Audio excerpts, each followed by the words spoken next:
J'avais rencontré Gérard déjà une première fois sur un film il y a déjà très longtemps. C'était Les Morsures de l'Aube, je crois qu'il y a une dizaine d'années. J'ai retravaillé avec lui donc cette année, en 2012, sur un Netflix qui s'appelle Code 45. Ça s'est super bien passé. Et puis, comme ça se présentait, au même moment, il y avait le Best of Siam de chez Jean-Charles Skabrowski. J'ai emmené Gérard voir de la boxe avec moi et il a apprécié énormément ce sport. Voilà. Alors, moi, je suis novice en boxe thaï, il faut le savoir. J'ai rencontré Joe. Joe était champion de boxe thaï. Et il est devenu acteur de cinéma, donc on s'est rencontrés sur un autre plateau, sur un autre ring, et on a joué ensemble, et puis on s'est apprécié. Bizarrement, moi je viens du rugby, lui il vient de la boxe thaï, c'est des sports de combat, c'est des sports qui t'apprennent les valeurs, t'apprennent le respect de l'adversaire, aussi le niveau de ton courage, tes ambitions, tes envies. Et tout d'un coup, quand tu rencontres des hommes qui sont formés à ça, ben, tu t'entends forcément avec eux puisqu'on a les mêmes valeurs. J'aide Joe à monter ce grand gala parce que j'ai envie qu'on transmette à cette génération qui arrive, la nouvelle, les jeunes gens, qu'on méprise complètement, que nos politiques méprisent complètement, qui laissent de côté les gens des banlieues, c'est de la merde, c'est des voyous, et les jeunes gens qui veulent faire des études dorment dans des bagnoles parce que les loyers sont trop chers. Enfin bref, il n'y a plus la notion des valeurs humaines, c'est-à-dire la notion du respect, de l'amitié, de la considération de l'autre. En boxe thaï, vous avez tout ça. Ça se voit d'ailleurs dans le phénomène de la présentation déjà. On présente les boxeurs, ils arrivent sur le ring, ils font leur tour d'honneur et ils sont dans la concentration et dans le spirituel.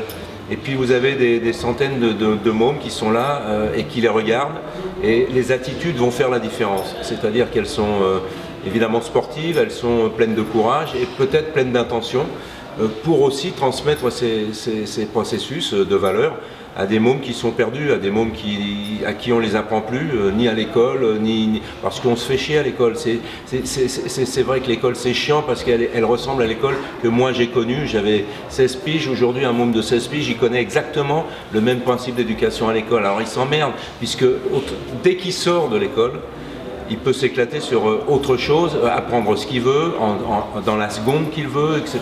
Donc il faudrait retourner un petit peu à l'essentiel, c'est-à-dire on remet tout à plat par rapport à ce qu'on veut et on désire devenir, et puis on va avec son courage, ses couilles, là où on doit aller, c'est-à-dire à la salle, parce qu'en compétition on est seul, sauf dans les compétitions qui ressemblent à celles que moi j'ai pratiquées, c'est-à-dire le rugby, où on est 15 et indissociable, où même avec 2 côtes cassées tu continues à jouer le match parce que tu défends tes couleurs et tes potes.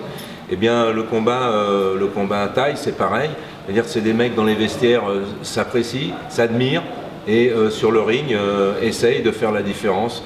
Et il n'y a pas de haine, il n'y a pas d'agressivité, il y a juste de la combativité.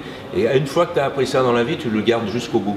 Alors c'est pour ça qu'il est temps que nous, on prenne en main tout ça pour expliquer à nos jeunes qu'il n'est pas nécessaire de déprimer, il est nécessaire de combattre. J'étais forain et tous les jeudis soirs, j'allais à 20 grammes pendant des années. Et j'ai vu des Mathéo, des gens comme ça qui à l'époque, le gitan, évidemment on les regardait comme des combattants et c'est vrai que la boxe anglaise à l'époque était vachement au point, quoi. Il y avait des belles rencontres et des belles soirées de boxe. Et en boxe thaï, il y a du combattant. Alors c'est pour ça qu'il faut mettre ça en avant et pour montrer que si tu veux devenir un vrai combattant dans la vie, c'est à toi de le décider. Le 2 mars à Levallois, ça va chauffer. Yotson Clay, Johan Lidon, John Mabel Abdallah. On a aussi le Benoît contre Q, Bobo Sako contre le talentueux Den Bunjang, Zadi contre Reggie et le jeune Tang, Christophe Tang contre Archibald. Voilà. Si avec ça on vous fait pas venir, bah écoutez, restez chez vous et emmerdez-vous alors.